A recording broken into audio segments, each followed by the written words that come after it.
Решен е проблемот со водоснабдување во населеното место Каласлари и индустриската зона. Со пуштањето во употреба на трафостаницата, со вода ќе биде снабдена целата околина на селото Каласлари. Изградбата на трафостаницата е од особено значење за жителите во тој регион, вели градоначалникот Славчо Чадиев. Со пуштањето во употреба на оваа трафостаница за секогаш се завршени проблемите со водоснабдувањето на населеното место Каласлари, како и индустријската зона. Тоа значи дека ние ќе имаме проток од 10 литри во секунда, што е доволно за водоснабдување на 4000 жители.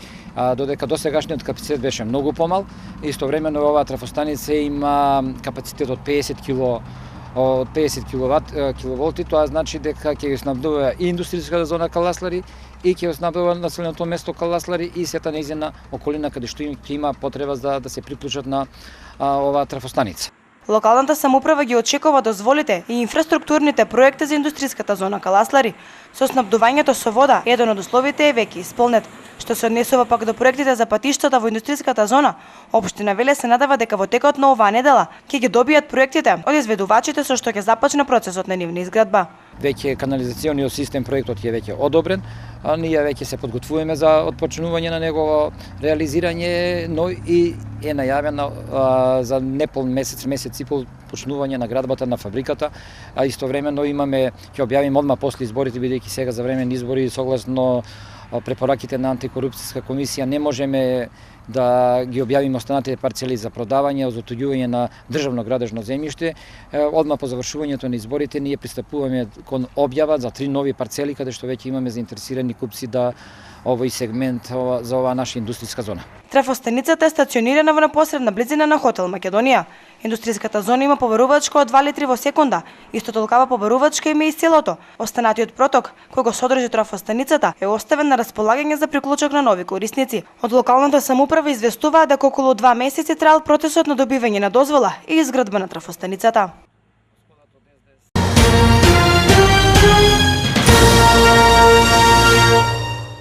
Се асфалтираше првата делница од локалниот пат од манастирот во селото Мокрини до регионалниот пат Велес Богомила.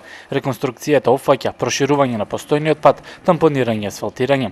Од локалната самоуправа вела дека реконструираниот пат ќе поврза доста села од овој дел на општина Чашка. И јас се надевам дека во иднина во поголемиот дел од нашата општина сето она што на луѓето им било потребно и пред 20-30 години, току сега ќе го имаат, а тоа ќе ни помогне на сите оние луѓе кои што живеат во нашиот крај да останат тука, а оние другите кои што се распрскани широм републикава или па во другите странски држави како на времето што била емиграцијата, ќе се вратат и ќе се живеат со услови урбанизирани. Задоволство од започнатата реконструкција изрази и од Повардарската епархија, која пак ја финансираше проектната документација.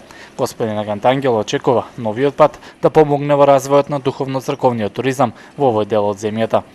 До сега посетата за време на викендот и летниот период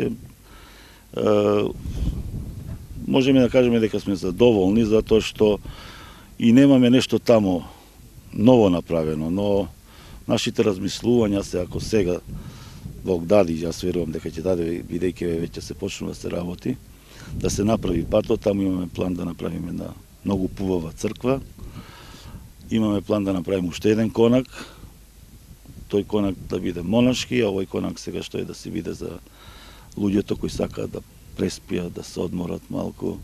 Покрај епархијата, реконструкцијата финансиски ја поддржа и Министерството за транспорт и врски, Агенцијата за поддршка на земјоделието и руралниот развој, како и општина Чашка. Должината на патниот правец изнесува 11 км и 690 метри, а вредноста во работите во прва и втора фаза изнесува околу 470.000 евра. Се очекува патниот правец целосно да биде завршен во месец јуни годинава.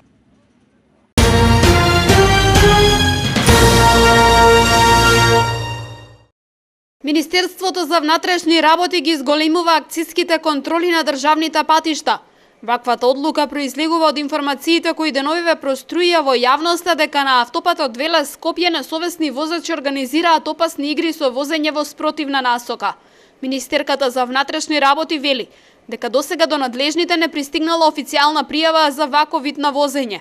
но опасноста од оваа појава ја наложува потребата за зголемување на контролите. Информацијата која беше пласирана во јавноста дека има ваква појава ја проверуваме, односно морам да констатирам дека до нас официјална пријава не стигнала, но сепак ги слушнавме гласините што беа доволна причина да направиме и дополнителна проверка и засилена контрола токму на овој потек од автопатот, бидејќи ова е вонредно опасно однесување доколку се случи и заради тоа можеби казните се најмалку што може да се направи, бидејќи најчесто во ваква ситуација кога се вози со висока брзина во спротивна насока, последиците можат да бидат фатални. Дел од граѓаните предупредуваат на опасноста поради возење во спротивен правец од насоката на движење со максимална брзина.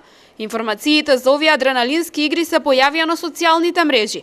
Според статусите, одредени возачи намерно возат во погрешен правец на автопатот Скопје-Велес, кој е полн со свиоци и непрегледни делови. Ние во оваа смисла ќе продолжиме со контролите и тоа не само на овој потек, туку на сите сообраќајници каде што сметаме дека постои зголемен ризик. Впрочем, во изминатиот период ние веќе ја информиравме јавноста за резултатите од акциските контроли и тука исто така морам да констатирам дека дисциплината на учесниците во сообраќајот не е на нивото на кое ние посакуваме да биде, но веруваме дека ваквите контроли, нашата постојана присутност на терен, па и репресивните мерки ќе си ги дадат своите резултати. Минимална е можноста возачот да ги забележи навреме и да ја промени лентата на движење.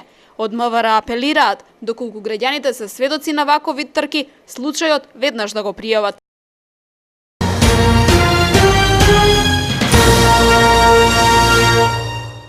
Кастрењето на крошните на јаворите во општина Велес се прави согласно процедурите и препораките на Министерството за култура, одговори градоначалникот Шадиев на прашањата поставени од советничката група на СДСМ.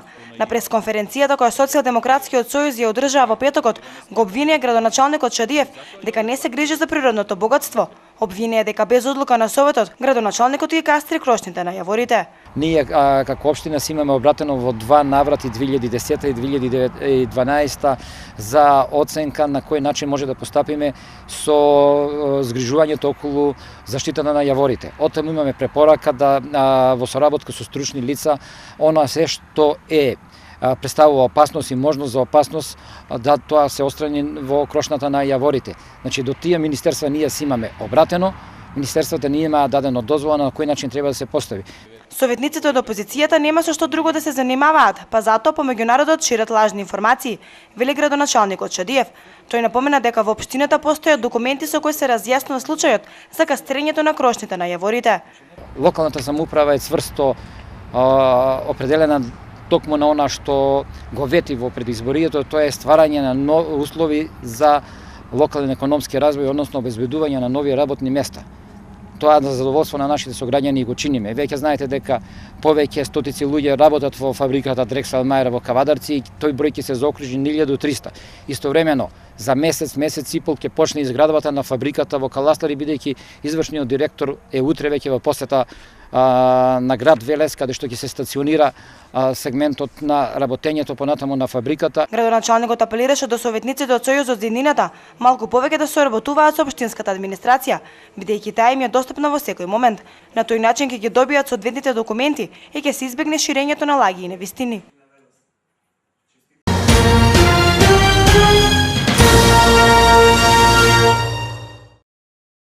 Општинската јавна установа детска градинка Демче Мирчев отвори свој објект во општина Градско. Објектот викендов го посетија министерот за труд и социјала Диме Спасов, градоначалничката на општина Градско, како и представници од локалната самоуправа и директорката на Велешката градинка.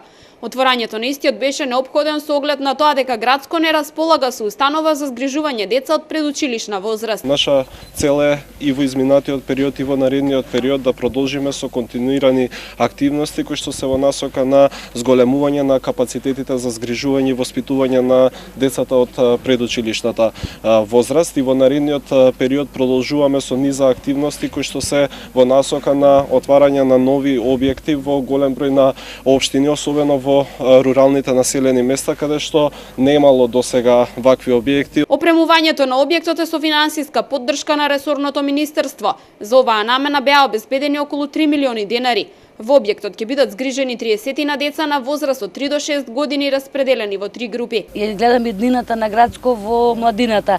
Значи почнуваме со развојот на децата од предучилишна возраст, ги спремаме за училиште, но исто така на младите брачни парови им овозможуваме безгрижно да планираат својата иднина. Престојот е предвиден да биде целодневен и како што спомена и заменик градоначалникот на Велес, ние во овој случај ќе помогнеме на општина Градско со персоналот, со стручноста, умешноста која што ја спроведуваме во нашата градинка во Велес и особено ни е задоволство затоа што се проширува предучилишната дејност во руралните средини и би сакале ваквите постапки да бидат што почести, освен ширењето на дејноста во руралните средини, да се зголеми обемот на децата кои што ќе престојуваат во предучилишните установи. Предшколската установа во општина Градско е дел од владиниот проект за отворање 14 градинки во рурални средини. Отворањето на објектот произлезе и како резултат на меѓуопштинската соработка помеѓу Велес и Градско.